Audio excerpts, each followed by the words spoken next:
Ben Affleck is finally back in the director's chair with Air, and I don't know, maybe it'll grow on me.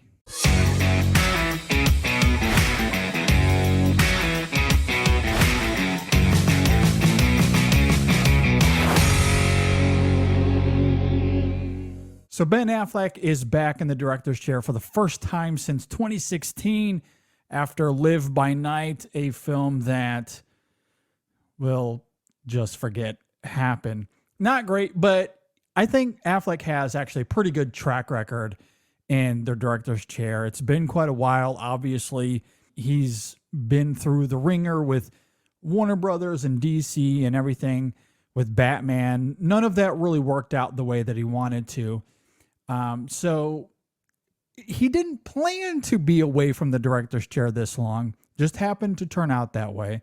But he's back with this film, this story about Nike and them recruiting Michael Jordan to be their star athlete and presenting the Air Jordan Nikes that became obviously a sensation, still to this day having its imprint on culture. And not only that, but he is collaborating once again with Matt Damon, who is the lead in this film, playing Sonny Vaccaro. And what's interesting about their collaboration here, this isn't the first time that they've been together in a long time. I think we, as a society, owe Matt Damon and Ben Affleck a massive apology for how we overlooked The Last Duel, which was incredible.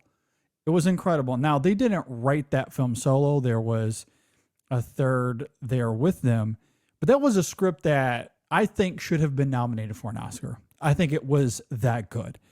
Now, they didn't write this film. This is written by Alex Convery, but they had their hands in the script and, of course, Affleck in the direction of it. And I really like this film. I don't know if I love it. I don't know if I'm quite as engrossed with it as many other critics are, but it is a good movie. In many ways, it's paint by numbers. It's conventional in many regards. And I think it's because, hey, we're dealing with real life people who want to see this done in a way that does them right. And I think Affleck panders to that while still being cinematically engaging. And this film is injected with a lot of vigor. The music and soundtrack is incessant. Perhaps it's a little overwhelming at times, but it certainly does make for a fun experience. And I think from a pacing perspective, it moves along. Things are never mundane, never banal. There's really a lot to enjoy here. And a lot of it comes down to these performances and their dynamic together. Obviously, Matt Damon leading the way here, but Jason Bateman as Rob Strasser, I think, is fantastic as well. He's a lot of fun. Chris Messina as David Falk. And Messina and Damon have some really memorable back and forth exchanges in this film. The verbal sparring is quite great. Matthew Maher as Peter Moore. There's some really great scenes with him as well, even if maybe a little bit tacky at times, but it's playful. It's heightened in a way that I think is great. And then there's Viola Davis as Dolores Jordan. And Matt Damon has talked about, and Ben Affleck, they've talked about how they had to write her into the story more because Michael Jordan wanted Viola Davis to be his mother, to be Dolores Jordan. And of course, you're not going to hire Viola Davis for one line or one little scene.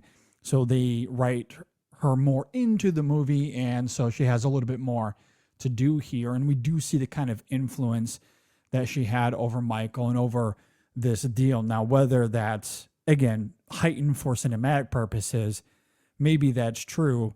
But the spirit of her influence over this situation and over Michael's decision, ultimately, that's why Michael wanted her to be included in this movie and to have Viola Davis in that role. And she is really great. So, I think this is a really wonderfully told movie. It's fun. It's pretty standard in a lot of ways. I don't think this is going to be a film that garners any sort of Oscar nominations at the end of the year.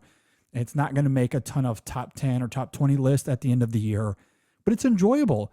And for those that know this story, that are fans of Michael Jordan, fans of basketball, you'll get what you want out of this movie in that regard. So it's one I do recommend. I think it's one that you can go to the theaters, get some popcorn, certainly enjoy it, or even when it comes out on demand in a few months, definitely give it a go. I think it's very good. It's a great way to get Ben Affleck back in the director's chair, to see his vision as a filmmaker, what he can do in that regard, because it has been a while since we've seen him in the director's chair, and it's whetting my appetite for wanting to see more of him and for more collaboration with Matt Damon, because when they do work together, it's great. I would love another script from them in particular, whatever that looks like in the next few years. But I do love it when they work together. This is a very good movie. Not great, but thoroughly entertaining. Even if standard, very entertaining. Anyway, let me know your thoughts in the comment section below. I would love to know what you think about Air. What do you think of Affleck's new outing as a director? Where does this rank for you? This is probably, I mean, it's nowhere near the disaster that Live by Night was, but it's probably my least favorite of his as a director, aside from that. But this is certainly a step up, and like I said, it certainly whets my appetite for more. So let me know what your thoughts in the comment below. Let me know if you agree or disagree with any of my thoughts here. Be sure to like and subscribe, and we'll see you next time.